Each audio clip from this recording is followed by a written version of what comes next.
الحمد لله الذي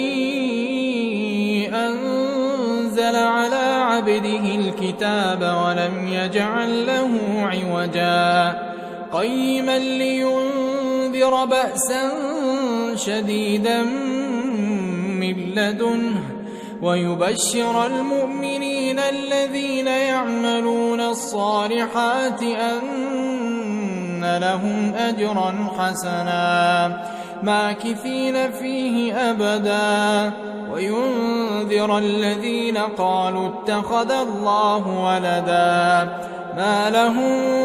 به من علم ولا لآبائهم كبرت كلمة تخرج من أفواههم إن يقولون إلا كذبا فلعلك باخع نفسك على آثارهم إن لم يؤمنوا بهذا الحديث أسفا إنا جعلنا ما على الأرض زينة لها لنبلوهم أيهم أحسن عملا وإنا لجاعلون ما عليها صعيدا جرزا أم حسبت أن أصحاب الكهف والرقيم كانوا من آياتنا عجبا إذ أوى الفتية إلى الكهف فقالوا ربنا آتنا من لدنك رحمة وهيئ لنا من أمرنا رشدا فضربنا على آذانهم في الكهف سنين عددا ثم بعثناهم لنعلم أي الحزبين أحصى لما لبثوا أمدا نحن نقص عليك نبأهم بالحق إنهم فتية آمنوا بربهم وزدناهم هدى وربطنا على قلوبهم إذ قاموا فقالوا ربنا رب السماوات والأرض لن ندعو من دونه إلها لقد قلنا إذا شططا هؤلاء قوم اتخذوا من دونه آلهة لولا يأتون عليهم بسلطان بين فمن أظلم ممن افترى على الله كذبا وإذ اعتزلتموهم وما يعبدون إلا الله فأووا إلى الكهف ينشر لكم ربكم من رحمته ويهيئ لكم من أمركم مرفقا وترى الشمس إذا طلعت تزاور عن كهفهم ذات اليمين وإذا غربت تقرضهم ذات الشمال وهم في فجوة منه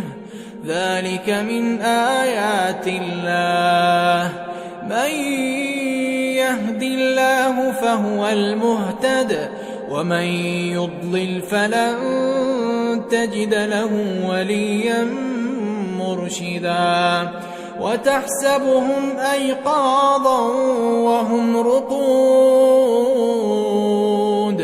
ونقلبهم ذات اليمين وذات الشمال وكلبهم باسط ذراعيه بالوصيد لو اطلعت عليهم لوليت منهم فرارا ولملئت منهم رعبا وكذلك بعثناهم ليتساءلوا بينهم. قال قائل منهم كم لبثتم؟ قالوا لبثنا يوما أو بعض يوم. قالوا ربكم أعلم بما لبثتم فابعثوا أحدكم بورقكم هذه إلى المدينة فلينظر أيها أزكى طعاما فليأتكم برزق منه وليتلطف ولا يشعرن بكم أحدا. إنهم إن يظهروا عليكم يرجموكم أو يعيدوكم في ملتهم ولن تفلحوا إذا أبدا. وكذلك أعثرنا عليهم ليعلموا أن وعد الله حق وأن الساعة لا ريب فيها إذ يتنازعون بينهم أمرهم فقالوا ابنوا عليهم بنيانا ربهم أعلم بهم. قال الذين غلبوا على أمرهم لنتخذن عليهم مسجدا. سيقولون ثلاثة رابعهم كلبهم ويقولون خمسة سادسهم كلبهم رجما بالغيب ويقولون سبعة وثامنهم كلبهم قل ربي أعلم بعدتهم ما يعلمهم إلا قليل فلا تمار فيهم إلا مراء ظاهرا ولا تستفت فيهم منهم أحدا. ولا تقولن لشيء إني فاعل ذلك غدا إلا أن يشاء الله. واذكر ربك إذا نسيت وقل عسى أن يهديني ربي لأقرب من هذا رشدا. ولبثوا في كهفهم 300 سنين وازدادوا 9 قل الله أعلم بما لبثوا له غيب السماوات والأرض أبصر به وأسمع ما لهم من دونه من ولي ولا يشرك في حكمه أحدا. واتل ما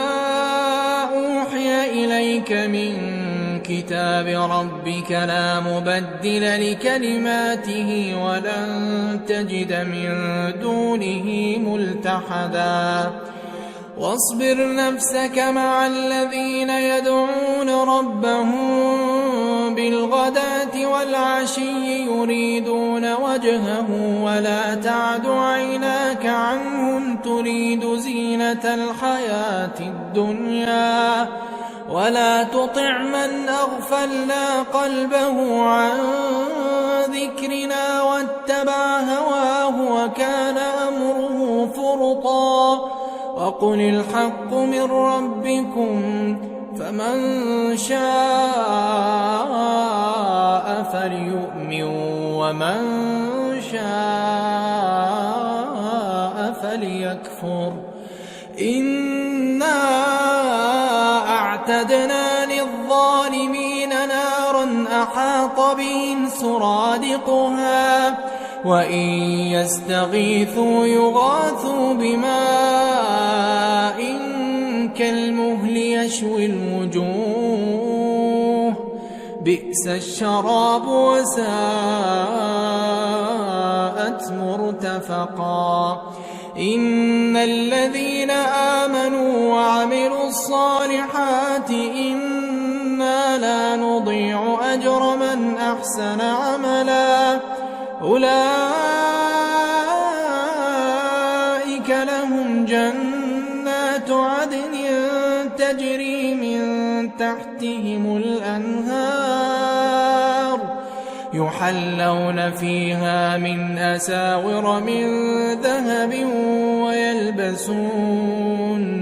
ويلبسون ثيابا خضرا من سندس واستبرق متكئين فيها على الأرائك نعم الثواب وحسنت مرتفقا واضرب لهم مثلا الرجلين جعلنا لأحدهما جنتين من أعناب وحففناهما بنخل وجعلنا بينهما زرعا كلتا الجنتين آتت أكلها ولم تظلم منه شيئا وفجرنا خلالهما نهرا وكان له ثمر فقال لصاحبه وهو يحاوره أنا أكثر منك مالا وأعز نفرا ودخل جنته وهو ظالم لنفسه قال ما أظن أن تبيد هذه أبدا وما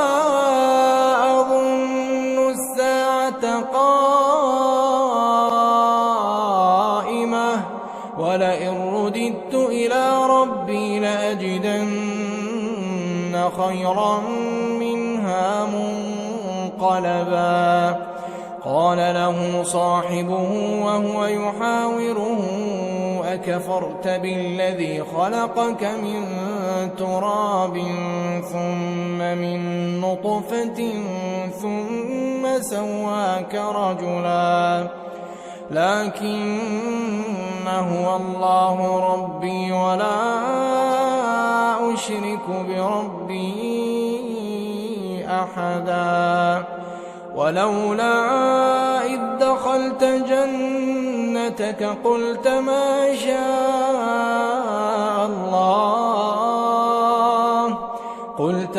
شاء الله لا قوة إلا بالله إن ترني أنا أقل منك مالا وولدا فعسى ربي أن يؤتيني خيرا من جنتك ويرسل عليها حسبانا من السماء فتصبح صعيدا زلقا أو يصبح ماؤها غورا فلن تستطيع له طلبا وأحيط بثمره فأصبح يقلب كفيه على ما أنفق فيها وهي خاوية على عروشها ويقول يا ليتني لم أشرك بربي أحدا ولم تكن له فئة ينصرونه من دون الله وما كان منتصرا هنالك الولاية لله الحق هو خير ثوابا وخير عقبا واضرب لهم مثل الحياة الدنيا كماء إن أنزلناه من السماء فاختلط به نبات الأرض فأصبح هشيما تذروه الرياح وكان الله على كل شيء مقتدرا المال والبنون زينة الحياة الدنيا والباقيات الصالحات خير عند ربك ثوابا وخير أملا ويوم نسير الجبال وترى الأرض بارزة وحشرناهم فلم نغادر منهم أحدا وعرضوا على ربك صفا لقد جئتمونا كما خلقناكم أول مرة بل زعمتم أن لن نجعل لكم موعدا ووضع الكتاب فترى المجرمين مشفقين مما فيه ويقولون يا ويلتنا ما لهذا الكتاب لا يغادر صغيرة ولا كبيرة إلا أحصاها ووجدوا ما عملوا حاضرا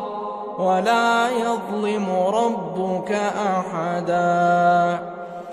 وإذ قلنا للملائكة اسجدوا لآدم فسجدوا إلا إبليس كان من الجن ففسق عن أمر ربه أفتتخذونه وذريته أولياء من دوني وهم لكم عدو بئس للظالمين بدلا ما أشهدتهم خلق السماوات والأرض ولا خلق أنفسهم وما كنت متخذ المضلين عضدا ويوم يقول نادوا شركائي الذين زعمتم فدعوهم فلم يستجيبوا لهم وجعلنا بينهم موبقا ورأى المجرمون النار فظنوا أنهم مواقعوها ولم يجدوا عنها مصرفا ولقد صرفنا في هذا القرآن للناس من كل مثل وكان الإنسان أكثر شيء جدلا وما منع الناس أن يؤمنوا إذ جاءهم الهدى ويستغفروا ربهم إلا أن تأتيهم سنة الأولين أو يأتيهم العذاب قبلا وما نرسل المرسلين إلا مبشرين ومنذرين ويجادل الذين كفروا بالباطل ليدحضوا به الحق واتخذوا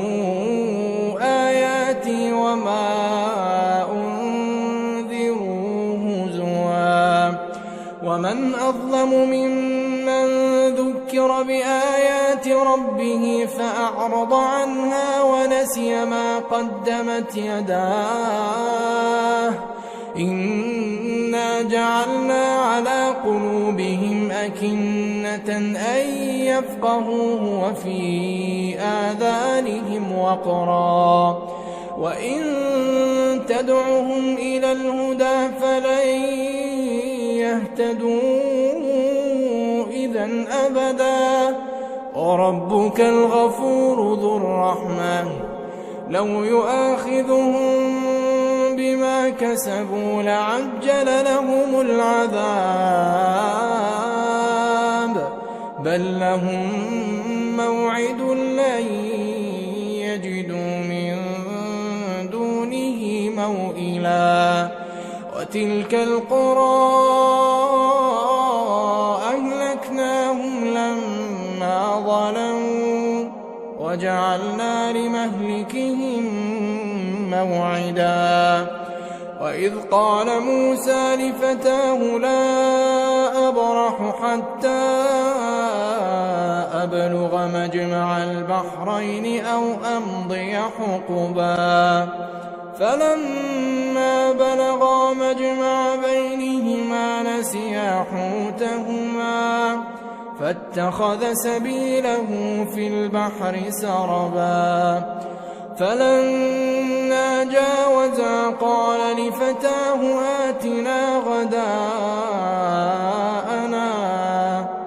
آتنا غداءنا لقد لقينا من سفرنا هذا نصبا قال أرأيت إذ أوينا إلى الصخرة فإني نسيت الحوت وما أنسانيه إلا الشيطان أن أذكره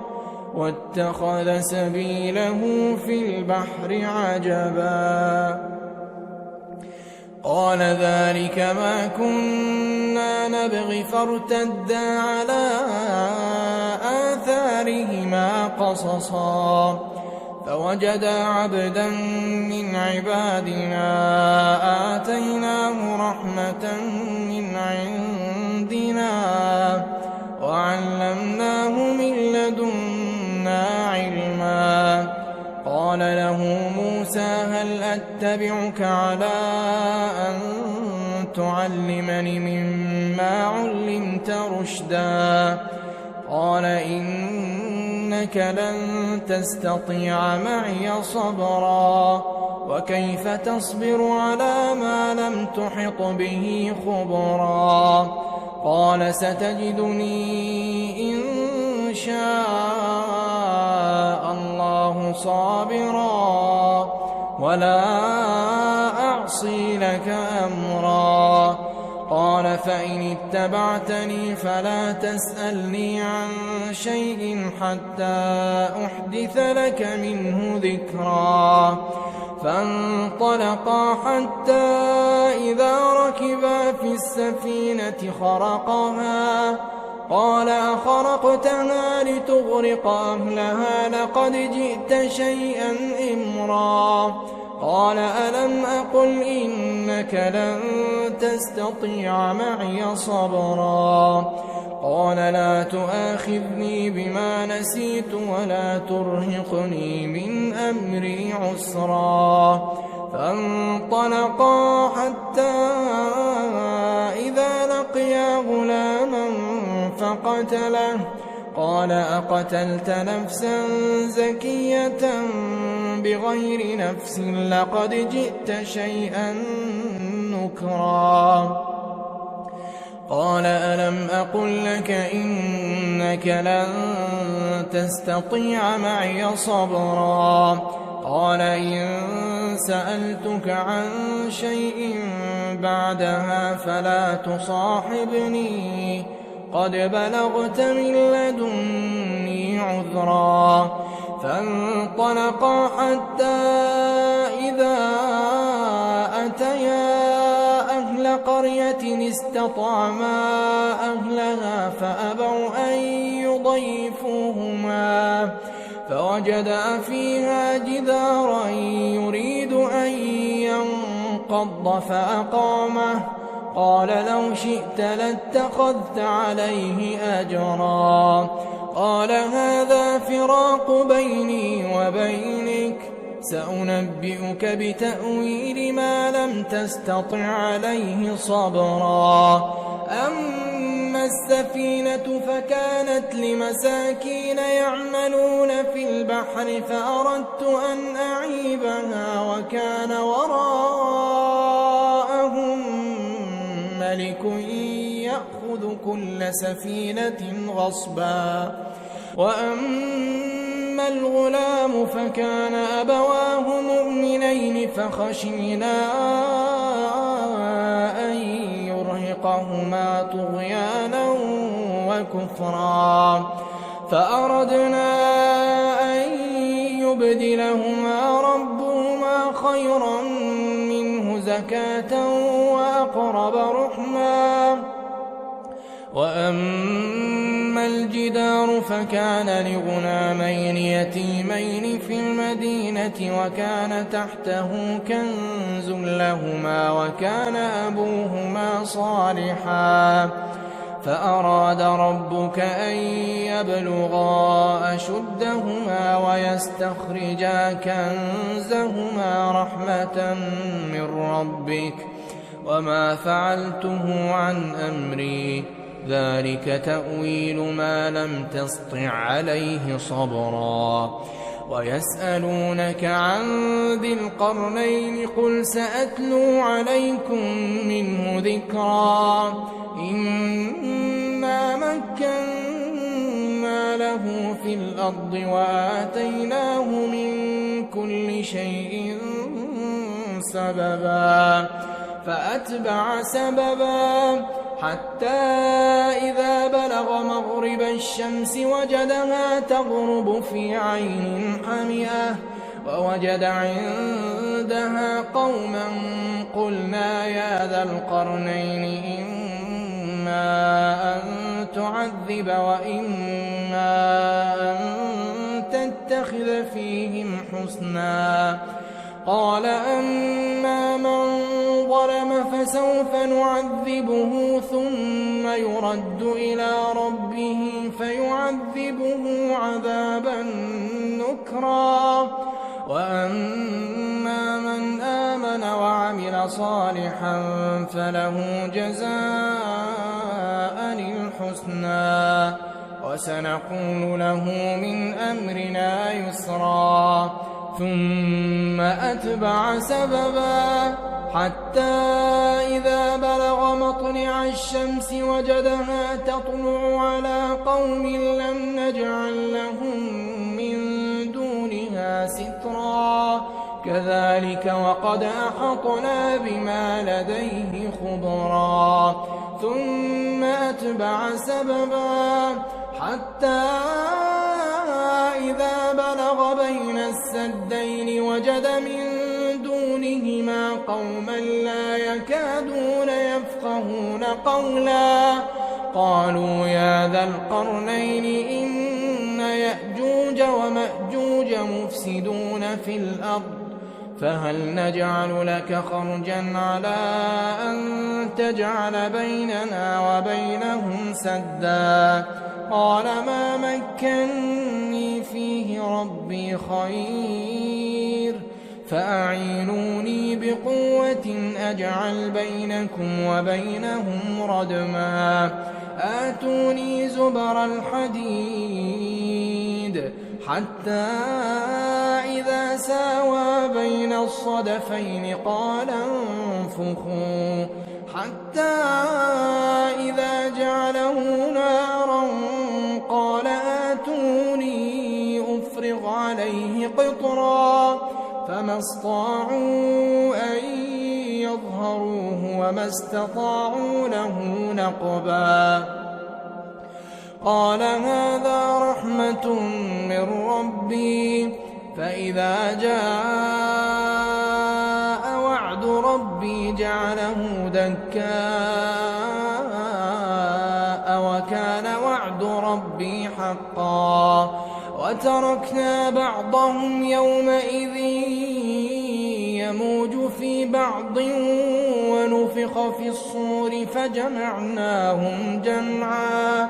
وعرضنا جهنم يومئذ للكافرين عرضا الذين كانت أعينهم في غطاء عن ذكري وكانوا لا يستطيعون سمعا أفحسب الذين كفروا أن يتخذوا عبادي من دوني أولياء إنا أعتدنا جهنم للكافرين نزلا قل هل ننبئكم بالأخسرين أعمالا الذين ضل سعيهم في الحياة الدنيا وهم يحسبون أنهم يحسنون صنعا أولئك الذين الذين كفروا بآيات ربهم ولقائه فحبطت أعمالهم فلا نقيم لهم يوم القيامة وزنا ذلك جزاؤهم جهنم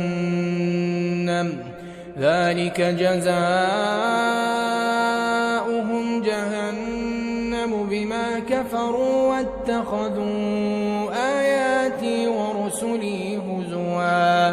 إن الذين آمنوا وعملوا الصالحات كانت لهم جنات الفردوس نزلا خالدين فيها لا يبغون عنها حولا قل لو كان البحر مدادا لكلمات ربي لنفد البحر قبل أن تنفد كلمات ربي ولو جئنا بمثله مددا قل إنما أنا بشر مثلكم يوحى إلي أنما إلهكم إله واحد فمن كان يرجو لقاء ربه فليعمل عملا صالحا ولا يشرك بعبادة ربه أحدا. الحمد لله الذي أنزل على عبده الكتاب ولم يجعل له عوجا قيما لينذر بأسا شديدا